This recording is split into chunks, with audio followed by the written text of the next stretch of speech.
السلام علیکم ورحمۃ اللہ وبرکاتہ۔ امام حسین علیہ السلام کی شہادت کے بعد اب مردوں میں سوائے بیمار زین العابدین کے علاوہ اور کوئی نہ بچا تھا۔ یزیدی فوج کے کچھ سپاہی اہل بیت مطہرات کے خیموں کو آگ لگا کر لوٹ کھسوٹ میں مصروف تھے کہ اچانک ایک رعب دار آواز نے ان کے قدم روک دیے۔ خبردار، مزید آگے آنے کی ہمت نہ کرنا۔ یہ آواز نبی کریم صلی اللہ علیہ وآلہ وسلم کی نور نظر نواسی شیر خدا حضرت علی رضی اللہ تعالی عنہ کی لخت جگر اور خاتون جنت فاطمۃ الزہرا کی گوشہ جگر صاحبزادی حضرت زینب رضی اللہ تعالی عنہا کی تھی۔ میدان کربلا کی اس شیر دل خاتون کو تاریخ زینب کے نام سے جانتی ہے۔ کربلا کے واقعوں کو زندہ جاوید بنانے میں حضرت زینب علیہ السلام کا اہم کردار رہا ہے۔ حضرت زینب کی بے مثال قربانیوں اور کردار سے تاریخ کربلا روشن نظر آتی ہے۔ کربلا کی اس مثالی خاتون نے یزید کی ظالم حکومت کے مقابلے میں اپنے معصوم بچوں کو بھوک پیاس کی شدت سے بلکتا ہوا دیکھنا گوارا کیا، یہاں تک کہ اپنے بھائی اور شوہر کو بھی راہ خدا میں قربان ہوتے دیکھا، لیکن رسول اللہ صلی اللہ علیہ وآلہ وسلم کے دین کی کشتی انسانیت کو ڈوبنے نہیں دیا۔ سیدہ زینب علی و فاطمہ علیہ السلام کی بیٹی ہونے کے ساتھ ساتھ صحابیہ رسول بھی تھی، اور آپ سے بہت ساری احادیث نقل کی گئی ہیں۔ آپ نہایت ہی نیک صفت، فراخ دل اور متقی خاتون تھیں۔ آپ نے شب بیداری اور نماز عاشوراء کی راتوں کو بھی ترک نہ کیا۔ امام حسین علیہ السلام جب مدینہ سے کوفہ کے لیے روانہ ہوئے تو اپنی بہن زینب بنت علی اور ان کے دو صاحبزادے اون و محمد کو بھی قافلے میں شامل کر لیا۔ حضرت زینب مدینہ سے کربلا کے صحرا تک قدم بقدم اپنے بھائی حسین کے ساتھ رہیں۔ میدان کربلا میں ایک ایک کر کے حضرت زینب کے تمام بھائی اور بھتیجے شہید ہو رہے تھے۔ سیدہ زینب ایک دلیر خاتون تھی اور اپنے بھائی کے چھوٹے چھوٹے بچے اور بچیوں کو ہمت دلاتی اور ان کا خیال رکھتی، اور اپنے بھائی اور بھتیجوں کے حق میں دعا کرتی۔ امام سجاد زین العابدین سے روایت ہے کہ عاشوراء کی رات میں اپنے والد کے پاس بیٹھا تھا اور پھپھی زینب ہمارے پاس تھیں۔ امام حسین علیہ السلام اپنی تلوار کو تیز کرتے ہوئے یہ شعر پڑھ رہے تھے: اے دنیا تیری دوستی پر افسوس، تمہارے پانے والے اشراق اور اصیل ہیں، ان میں سے کچھ صاحب اور طالب قتیل ہیں۔ پس امام حسین علیہ السلام نے ان اشعار کو 2-3 مرتبہ پڑھا، یہاں تک کہ میں نے آپ کے مقصد کو جان لیا۔ مجھ پر گریہ غالب ہوا لیکن میں آنسو پی گیا۔ میں جان گیا کہ مصیبت نازل ہونے والی ہے۔ میری پھپھی زینب رقت قلبی کی وجہ سے یہ سننے کی طاقت نہ لا سکی، جلدی سے اٹھی اور میرے والد کے پاس پہنچی اور مخاطب ہوئی: ہائے مصیبت، کاش مجھے آج موت آ جاتی۔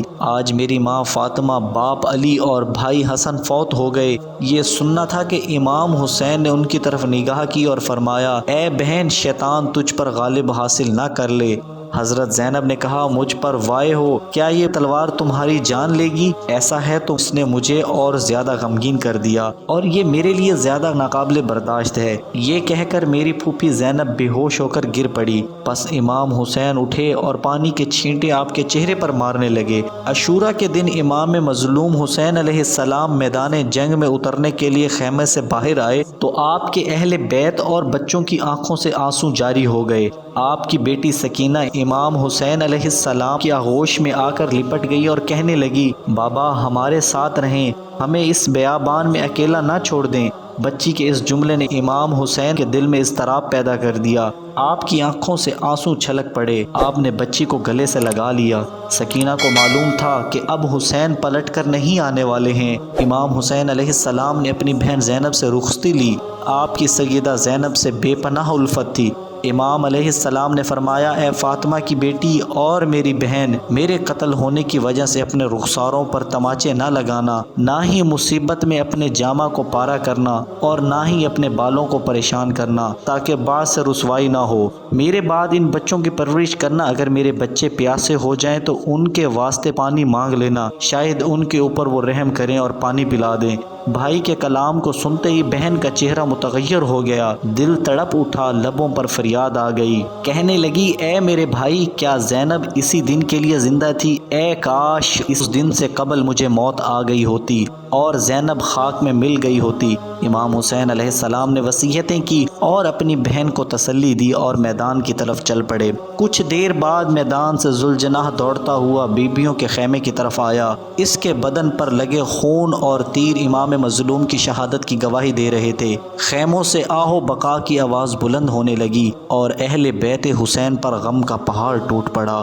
حضرت زینب علیہ السلام نے شہدائے کربلا کی لاشوں کو جب بے غور و کفن میدان میں پڑا دیکھا تو اپنے جذبات پر قابو نہ رکھ پائیں اور کہنے لگی، اے محمد صلی اللہ علیہ وآلہ وسلم، دیکھیے آپ کے حسین کا خون آلود لاشا چٹیل میدان میں پڑا ہے، اس کا جسم پارا پارا کر دیا گیا ہے، آپ کے گھرانے کی لڑکیاں رسیوں میں جکڑی ہوئی ہیں، آپ کی ذریت قتل کر کے گرم ریت پر بچھا دی گئی ہے جس پر خاک اڑ رہی ہے۔ اے میرے نانا، یہ آپ کی اولاد ہے جسے جانوروں کی طرح ہکایا جا رہا ہے۔ یزیدی لشکر نے بیویوں کو قید کر لیا اور انہیں پیدل کوفہ لے گئے۔ انہیں سڑکوں پر زنجیر پہنا کر چلایا گیا تاکہ لوگ عبرت حاصل کریں کہ بنو امیہ کے خلاف بغاوت کا کیا انجام ہوتا ہے۔ جب شمر نے امام حسین علیہ السلام کے بیٹے زین العابدین کو شہید کرنا چاہا تو سیدہ زینب بیمار بھتیجے سے لپٹ گئی اور انہیں شہید ہونے سے بچا لیا۔ اس مظلوم قافلے کو کوفہ کے بعد دمشق لے جایا گیا، یزید کے دربار میں پیش کیا گیا، جہاں حضرت زینب نے یزید کے خلاف ایسا لرزہ امیز خطبہ دیا کہ شام کا محل کانپ اٹھا اور اہل شام رو پڑے۔ حضرت زینب وہ ہستی ہیں جن کے خطبوں سے کربلا کی تحریک کو تا قیامت شدید جذبے سے یاد رکھا جائے گا، جیسے وہ صدیوں کی بات نہیں کل ہی کا قصہ ہو۔ حضرت زینب قوت برداشت اور صبر کی اعلیٰ ترین درجے پر فائز تھی۔ حضرت امام حسین کی شہادت کے بعد آپ کی 3 اہم ذمہ داریوں کا آغاز ہوا تھا جن کو آپ نے کمال کامیابیوں کے ساتھ نبھایا۔ سب سے بڑی ذمہ داری حضرت امام زین العابدین کی اعتماد داری اور دشمنوں سے ان کی حفاظت تھی۔ دوسری ذمہ داری ان عورتوں اور بچوں کی حفاظت تھی جو بیوہ ہو چکی تھی اور بچے یتیم تھے۔